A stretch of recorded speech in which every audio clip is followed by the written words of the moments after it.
What if every desire you have ever chased was never meant to be pursued, but designed to come to you instead? What if the secret to possessing the woman you want has nothing to do with luck, beauty, or charm, but everything to do with how you shape her perception before she even realizes it? This is the question Machiavelli would force you to confront, the question that separates the man who waits from the man who takes, the man who begs from the man who commands. Because desire, as Machiavelli understood, is not a fire you warm your hands beside. It is a battlefield. And only the man who grasps the mechanics of power ever walks away with the victory. Most men think attraction is a coin toss, a roll of fate, or a gift given only to the charming. They believe seduction is about waiting for the right words, the right timing, the perfect compliment. They think if they say enough sweet things, buy enough gifts, or remain endlessly available, they will be rewarded. But history, philosophy, and human psychology all expose this belief for what it is: a comforting lie for the powerless. The truth is far sharper. The truth is that seduction, like politics, belongs not to the dreamer, but to the strategist. Power is never granted freely. It is always taken by the man who understands its laws. Machiavelli lived in Renaissance Italy, a world where survival itself was political warfare. To him, attraction was never innocent. Desire was not only about pleasure, it was leverage, it was strategy. It was the silent game that shaped alliances and toppled rivals. When he spoke of power, he was also speaking of the unseen currents that govern attraction, the pull of mystery, the authority of presence, the shaping of another's will without their awareness. To understand him is to understand why some men are chased while others chase, why some are remembered while others are forgotten, why some are irresistible without lifting a finger, while others exhaust themselves in endless pursuit. And the first truth Machiavelli would hand you like a dagger is this: seduction is never about forcing her to choose you. It is about creating the invisible architecture in which she believes she chose you herself. People resist being taken, but they surrender freely to the illusion of choice. A woman will fight against control if she senses it openly, but if she is led into believing her desire is self-born, she will defend that desire as if it were her own idea. This is the paradox of influence. Your hand must guide, but remain unseen. Ouch. Most men ruin themselves by rushing. They reveal their intentions too soon, too desperately, too clearly. They throw every card on the table, declaring, "I like you, I want you, I need you." And in that moment, the game is lost. Machiavelli would laugh at such clumsiness. He would call it a political blunder, the equivalent of a prince revealing his invasion plan, before the enemy had even stepped into the negotiation. If you revealed too early, you hand her all the power of choice while stripping yourself bare. No king marches into battle unarmed. Instead, you must become a paradox in her eyes, present enough that she feels your gravity, but undefined enough that her mind works restlessly to interpret you. Every pause, every silence, every glance that does not come with a full explanation, these are not weaknesses, but weapons. When she does not know what you want, she begins to wonder. When she wonders, she invests thought. And when she invests thought, she begins to orbit you. Ambiguity, not flattery, is the soil in which desire grows. Understand this. Desire thrives in scarcity. Too much availability, and you dissolve into the background of her life. Too much absence, and you become a fading shadow. The art lies in fluctuation. Appear, then vanish. Reveal, then conceal. Give just enough to remain unforgettable, but withdraw before she can define you. In this tension, imagination works harder than certainty ever could. She will replay moments with you in her head, searching for meaning in your silences, dissecting your pauses, rewriting your absence into longing. What you hold back will always speak louder than what you give freely. Machiavelli knew that the human mind does not measure value in absolutes, but in contrasts. A man who is endlessly intense, endlessly passionate, endlessly available, he becomes exhausting, predictable, disposable. But the man who moves with rhythm calm one moment, then suddenly intense the next, he creates emotional spikes that the mind becomes addicted to. This is the same principle generals use in war, holding back forces until the decisive strike. Too much pressure, and the enemy hardens. Too little, and they escape. But the precise alternation between calm and attack, the rhythm of unpredictability, creates a force the opponent cannot resist.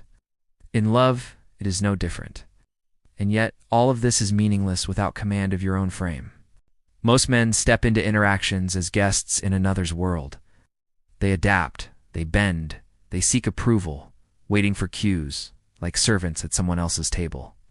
But Machiavelli would tell you this is the posture of the ruled, not the ruler. If you want to own the psychological space, you must walk into every exchange as though you are the center of gravity. This is not arrogance, it is sovereignty.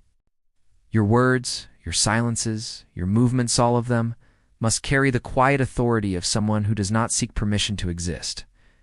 Because here's the truth. People adapt to the strongest frame in the room. The person who appears least affected by external validation becomes the axis around which everyone else revolves. Women especially are drawn to this presence not because of aggression, but because of the silent stability it radiates. To stand before someone who cannot be shaken is to feel the rare comfort of protection, strength, and inevitability. If you are that man, you do not need to declare power. You are power. But there is another secret Machiavelli would insist upon. Mystery is nothing without contrast. Too much mystery, and you become cold, unreachable, inhuman. Too much revelation, and you become ordinary. The balance lies in selective disclosure. Every fragment of your life, every confession, every story you reveal, it be deliberate, not accidental. When you share something personal, it must feel earned, not spilled. When you show vulnerability, it must be framed as strength, not weakness. Scarcity turns your words into treasures. Rarity transforms your attention into privilege. She must never feel that knowing you fully is easy. She must always feel that the pursuit of your inner world is endless, and in that endless pursuit, she binds herself to you. This is not manipulation in the crude sense. It is not trickery or cheap lines. It is the architecture of influence, the same architecture used in politics, in war, in every sphere where power decides the outcome. To seduce as Machiavelli would seduce is not to chase, but to construct a world where her choice is already written. You are not merely interacting, you are shaping. You are not merely conversing, you are designing the stage on which the drama of desire will unfold. And once you grasp this truth, you will see why most men fail. They run after what they want, announcing with every step that they fear losing it. But the man who moves with calm inevitability, the man who understands that power is silent, makes the world believe it will come to him. She will come to him. And when she does, she will swear it was her choice all along. That is victory. Not loud, not desperate, but absolute. What makes a man irresistible? Is it his looks, his wealth, his charm? Or is it something deeper, invisible, untouchable, the atmosphere he carries, the frame he controls, the gravity that bends others without them realizing it? Machiavelli would say it is never the obvious. It is never the loud declaration or the desperate pursuit. It is the quiet shaping of perception until the choice feels inevitable. And in that silence lies the essence of true conquest. If the first half of mastery lies in building the stage where desire unfolds, the second lies in writing the script without her knowing it is being written. Machiavelli understood that, in politics, as in seduction, the greatest victories are not the ones shouted on the battlefield, but the ones so subtle that the opponent never realizes they were defeated. You are not here to beg, to plead, or to chase. You are here to engineer conditions where she cannot imagine not choosing you.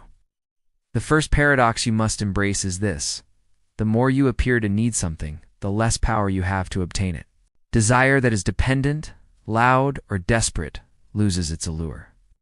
When you chase, you reveal your hunger, and hunger betrays weakness. But when you embody independence, when you want her yet do not need her, you create a psychological conflict she cannot resolve.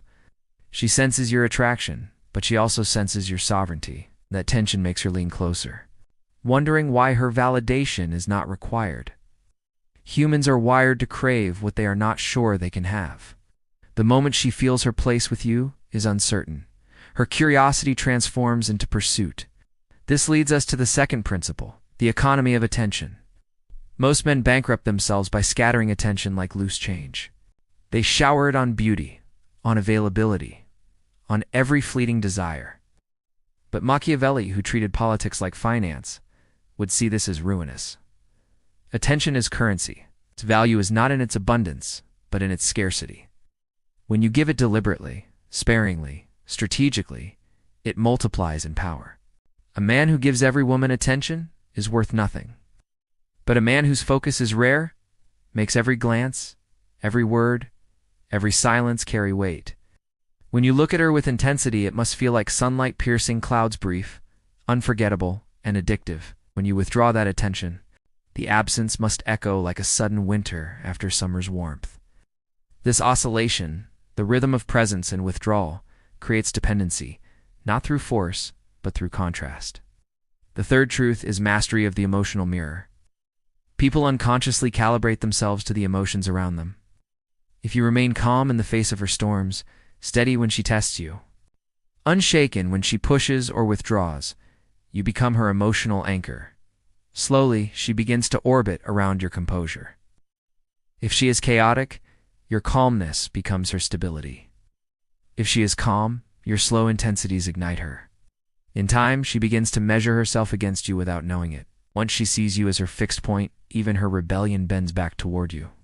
She cannot escape the gravity of the one who remains unshaken. But calmness alone is not enough. Machiavelli would remind you that dominance without warmth becomes tyranny. This is where the fourth principle enters: selective vulnerability. Power is not about being untouchable. It is about choosing when to be touched. If you reveal weakness without control, you erode yourself. If you never reveal anything, you remain a cold statue.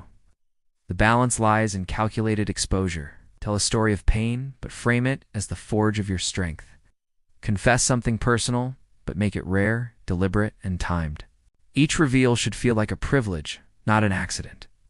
This scarcity transforms your vulnerability into intimacy, but intimacy that deepens respect rather than undermines it. How? Women do not fall for men who collapse. They fall for men who can bleed yet remain standing. Now comes one of the most dangerous techniques: shape and context. Psychology has long revealed that environment dictates emotion. Lovers bond faster in places of risk, challenge, or novelty than in ordinary settings. Machiavelli knew this, which is why political negotiations were staged in symbolic places that tilted the balance of power. You must do the same. Engineer moments that exist outside the routine moments charged with heightened emotion, risk, or beauty. A late-night conversation beneath stars, a sudden challenge you overcome together, a setting that feels charged with meaning. These experiences bypass logic. Her mind ties the intensity of the moment to you, and later she may even rewrite memory to believe you were the cause of those feelings. In this way, you become inseparable from her strongest emotions. But none of this matters if you lose yourself in the game. The gravest mistake, the one that undoes even the most skilled men, is surrendering to obsession. If you allow desire to dictate your emotions, you hand over the very power that made you magnetic. Machiavelli would demand discipline. The true ruler is never ruled by his own hunger. He advances when it is wise, pauses when it is necessary, and walks away when it is strategic. Nothing is more seductive than a man who could have her, but chooses not to bend his sovereignty for her. The possibility of losing you must always remain real, because that possibility keeps her tethered to the tension that sustains desire. So how do you apply these principles beyond theory? Machiavelli would say, philosophy is nothing without practice. Sword polished but never unsheathed is useless. You must transform these truths into habits, rituals of presence and absence, of revelation and silence, of composure and intensity. When you speak to her, make her feel as though the world has vanished. But when you step away, let the silence remind her of your absence. This rhythm will train her to crave your return. When you reveal yourself, do so in fragments, each piece deepening curiosity rather than satisfying it. A detail about your past, a hint of your vision, a scar you turned into strength. Each one should raise more questions than it answers, pulling her deeper into your orbit. Do not waste opportunities. Engineer experiences where emotions run high, moments where adrenaline, risk, or intimacy make her feel alive. Because once she feels most alive in your presence, she will unconsciously associate you with that vitality. You will no longer be a man she met. You'll be the one who awakened something in her. This bond is not created by constant presence, but by charged moments followed by silence, allowing the memory to burn brighter in her mind. When she tests you with silence, mood swings, or teasing, remain unshaken. Do not argue, beg, or explain. Respond with calm humor or measured silence. Each time you do, you reinforce your dominance. You show that her storms cannot shake your frame. Slowly she will adapt.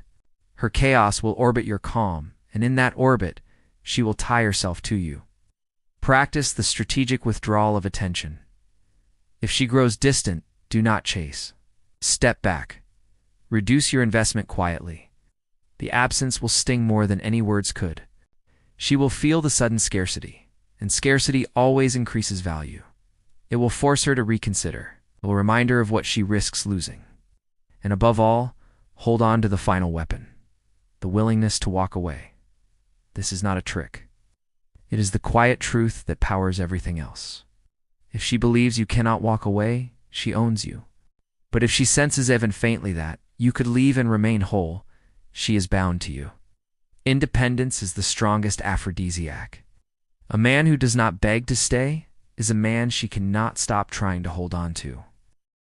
When you embody these principles, intimacy ceases to be something you chase. It becomes the inevitable result of the atmosphere you create.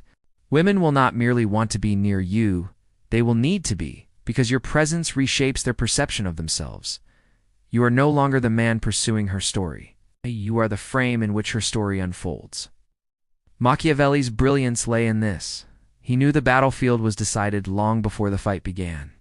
Attraction, too, is decided long before the first touch. It is planted in the way you carry silence, the way you balance presence and absence, the way you control what is revealed and what is withheld. The man who rushes exposes his hunger. The man who moves with inevitability makes the world conspire in his favor. Never forget, power is quiet. It is not in the loud declaration, but in the steady gravity that bends perception until she cannot imagine otherwise. When she finally chooses you, she will swear it was her own decision. She will not realize you crafted the conditions that led her there. That is the highest form of conquest, silent, invisible, complete. So carry this knowledge with discipline, for it is as dangerous as it is powerful. Do not waste it on chasing. Do not use it to inflate your ego. Use it to sharpen your presence, to sculpt your character, to step into the role of the man who does not wait for power, but takes it. When you understand this, you stop playing the same game as every other man. You begin to play the only game that matters, the game of perception, of influence, of inevitability. And in that game, victory belongs not to the loudest, not to the neediest, but to the man who can make desire itself believe it was her idea all along.